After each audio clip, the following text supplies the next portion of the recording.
మారక నిల్వల ఖర్చును తగ్గించి దిగుమతులపై ఒత్తిడిని సడలించేందుకు ఏడాది పాటు బంగారం కొనుగోలుకు దూరంగా ఉండాలని ప్రధానమంత్రి నరేంద్ర మోదీ పౌరులను కోరడంతో కొత్త కొనుగోళ్లకు ప్రత్యామ్నాయంగా నగల వ్యాపారులు అందిస్తున్న బంగారు మార్పిడి కార్యక్రమాలపై దృష్టి మళ్లింది. విదేశీ మారక ద్రవ్య లోటును అరికట్టడానికి ఈ చర్యను ఒక మార్గంగా చూస్తున్నప్పటికీ భారతదేశం బంగారాన్ని దిగుమతి చేసుకునే అతిపెద్ద దేశాలలో ఒకటి కాబట్టి ఇది దేశవ్యాప్తంగా ఈ రంగం మొత్తానికి జీవనోపాధికి మనుగడకు ఒక సవాల్గా నిలుస్తోంది. బంగారు పరిశ్రమలపై లక్షలాది మంది ప్రజలు తమ రోజువారీ జీవనోపాధిని పొందుతున్నారు. అటువంటి సందర్భంలో విదేశీ మారక ద్రవ్యం బయటకు వెళ్లటానికి కారణమైన బంగారం దిగుమతిని అరికట్టడానికే కాకుండా పెద్ద ఎత్తున ఉద్యోగాలకు అంతరాయం కలగకుండా పరిశ్రమను నడపడానికి కూడా ఒక ప్రత్యామ్నాయ మార్గంగా బంగారు మార్పిడి కార్యక్రమాన్ని ప్రోత్సహిస్తున్నారు.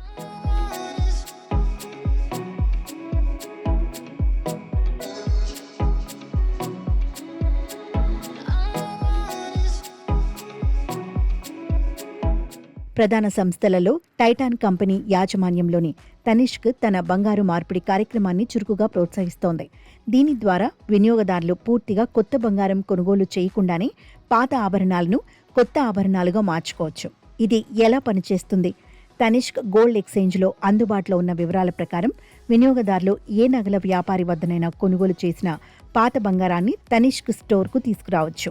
ఆ బంగారాన్ని మొదట వినియోగదారుడి సమక్షంలో స్వచ్ఛత తనిఖీ చేస్తారని, ఆ తర్వాత ఆ ఆభరణాన్ని కరిగించి దాని తుది బరువు ఇంకా స్వచ్ఛతను అంచనా వేస్తారని కంపెనీ చెబుతోంది. 9 క్యారెట్ల కంటే తక్కువ స్వచ్ఛత ఉన్న పాత బంగారాన్ని కూడా మార్చుకోవచ్చని తనిష్ పేర్కొంటోంది.